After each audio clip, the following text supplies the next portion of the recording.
Hello friends, जैसा कि आप जानते हैं कि सीटेट एग्ज़ाम आने वाले हैं, तो उसके लिए मैं प्रीवियस पेपर हल करा रही हूँ आपको। तो प्रीवियस पेपर हल करा रही हूँ मैं आपको सीटेट का, ठीक है। आज मैं केवल आपको part first child development and pedagogy के बारे में बताऊँगी, ठीक है।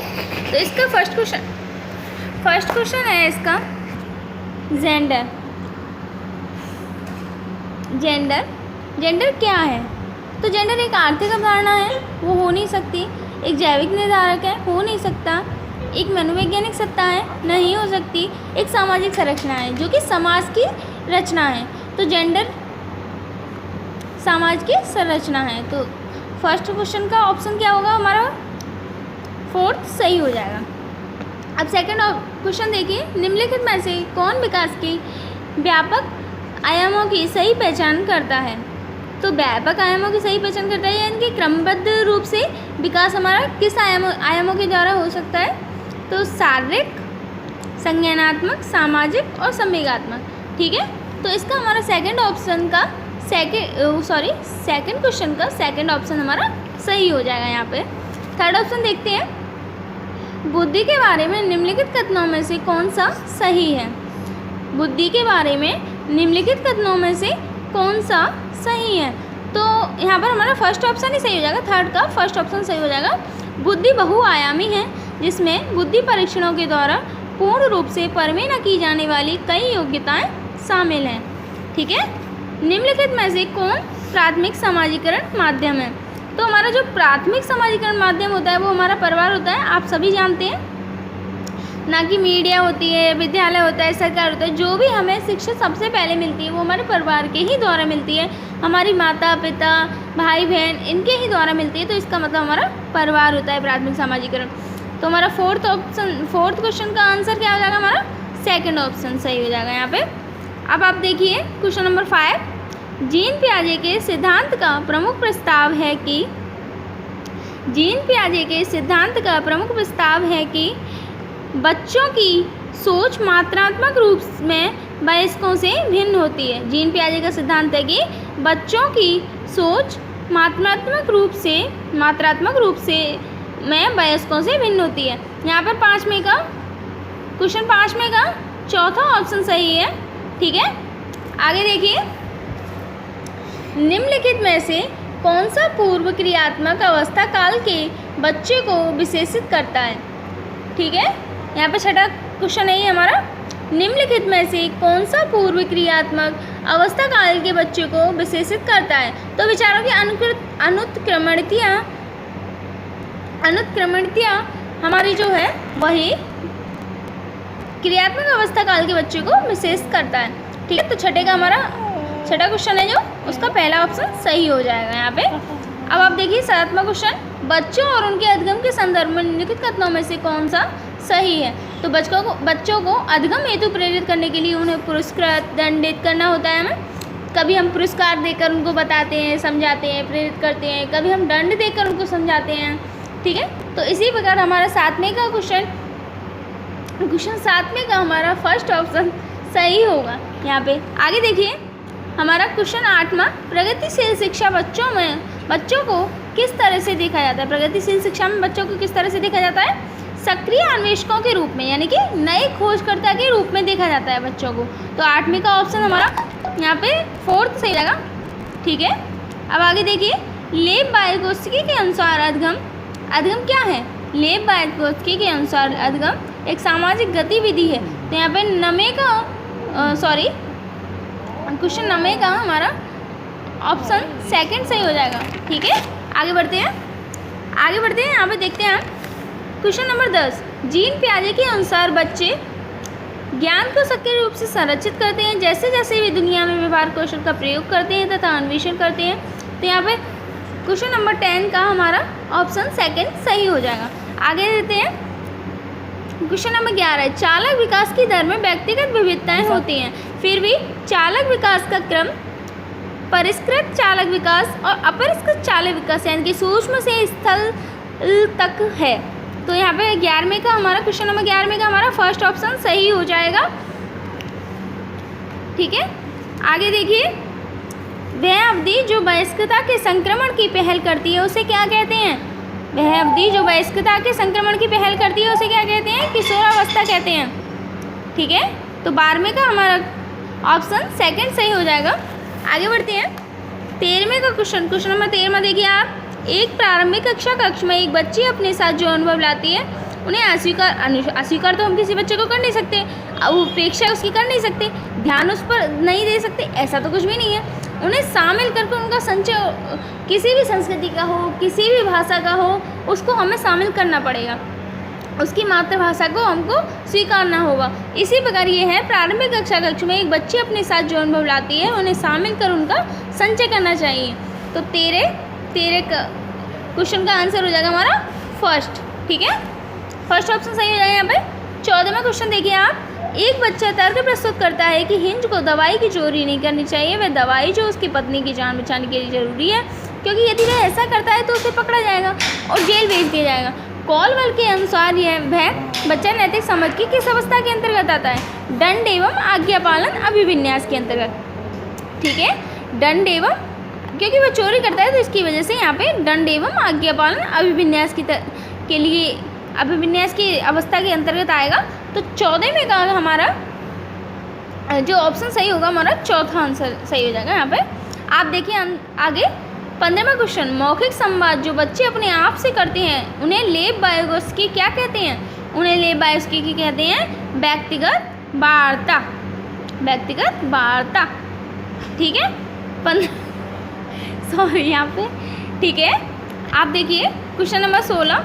खिलौने, पहनावे की वस्तुएं, घरेलू सामग्रियां, व्यवसायों एवं रंगों को विशिष्ट लिंग से साथ संबंधित करना क्या प्रदर्शित करता है? जेंडर रूढ़िवादिता, क्योंकि यहाँ पे हम लिंग का कोई अर्थ नहीं बनता, विशिष्ट लिंग का कोई अर्थ नहीं बनता यहाँ पे, इसी वजह से रूढ़िवादिता, जेंडर रूढ़िवादिता को प्रदर्शित करता है। तो 16वें का आंसर हमारा यहाँ पे जाएगा थर्ड ऑप्शन यहाँ पे 16वें का हमारा सही हो जाएगा। 17वें का आंसर क्वेश्चन नंबर 17 देखिए हमारा। एक शिक्षक को चाहिए कि यह संप्रेषित करे कि वह कक्षा कक्ष में सभी संस्कृतियों का सम्मान करती है एवं महत्व देती है। एक शिक्षक को चाहिए कि वह संप्रेषित करे कि वह कक्षा कक्ष में सभी संस्कृतियों का सम्मान करती है एवं महत्व देती है। ठीक है, तो ये यहाँ पे 17वें का ऑप्शन फर्स्ट सही हो जाएगा। 18वां देखते हैं हम। निम्नलिखित संरचनाओं में शिक्षा का अधिकार अधिनियम 2009 किसकी वकालत करता है? तो समावेशी शिक्षा की वकालत करता है। किसकी वकालत करता है? समावेशी शिक्षा की। तो 18 क्वेश्चन का आंसर हमारा थर्ड ऑप्शन सही हो जाएगा। आगे देखिए 19 क्वेश्चन नंबर। यह विचारधारा है कि सभी बच्चों को एक नियमित विद्यालय व्यवस्था में समान शिक्षा प्राप्त करने का अधिकार हो। तो समान शिक्षा तो हमारी समावेशी शिक्षा ही यह विचारधारा है जिसके द्वारा हम सभी बच्चों को समान शिक्षा प्रदान कर सकते हैं। तो यहाँ पर क्वेश्चन नंबर 19 का हमारा ऑप्शन नंबर सेकंड सही हो जाएगा। आगे देखिए 20 क्वेश्चन नंबर। निम्नलिखित में से कौन सी एक मुख्य प्रक्रिया नहीं है जिसके द्वारा सार्थक अधिगम घटित होता है? कंठस्थीकरण एवं मिश्रण। ठीक है, कंठस्थीकरण एवं मिश्रण घटित, क्योंकि नहीं है इसमें पूछा है, नहीं है तो नहीं है, तो कंठस्थीकरण एवं मिश्रण नहीं है, तो 20 का सेकंड ऑप्शन हमारा सही हो जाएगा। अब आप देखिए अगला। निम्नलिखित में से कौन सा स्तंभ का के बच्चों को स्तंभ खा उनकी प्राथमिक विशेषताओं के सही मिलान को प्रस्तुत करता है? स्तंभ का में दिया हुआ है प्रतिभाशाली और अधिगम आसक्तता, सृजनात्मक, अवधान कमी, अतिसक्रियता, व्यतिक्रम। स्तंभ खा में दे रखा है धारा प्रभाव बढ़ने में कमी है, मूल समाधानों के बारे में सोच सकता है, आसानी से विचलित होने की आदत है, शीघ्रता से एवं स्वतंत्र रूप से सीखने की योग्यता है।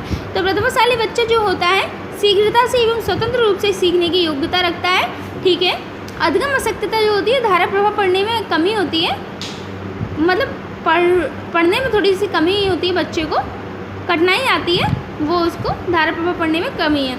तो सृजनात्मक होता है, मूल समाधानों के बारे में सोचता है, नवीन विचारों के बारे में सोचता है, मौलिक विचार बना सकता है। ठीक है, अवधान कमी, अतिसक्रियता, व्यतिक्रम, आसानी से विचलित होने की आदत है। तो यहाँ पे फर्स्ट ऑप्शन का हमारा डी सही है। आप देखिए यहाँ पे कौन सा ऑप्शन है, डी, और सेकंड ऑप्शन का हमारा ए सही है। ठीक है, DAVC।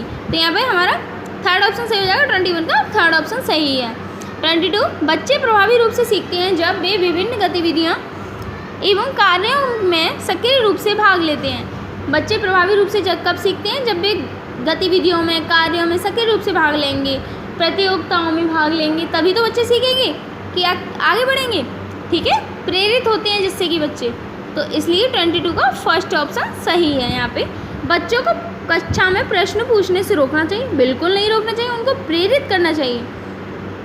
रोकना तो बिल्कुल नहीं चाहिए, यहाँ पे प्रेरित करना चाहिए। तो 23 का सेकंड ऑप्शन बिल्कुल सही है। 24 संरचनात्मक दृष्टिकोण के अनुसार अधिगम क्या है?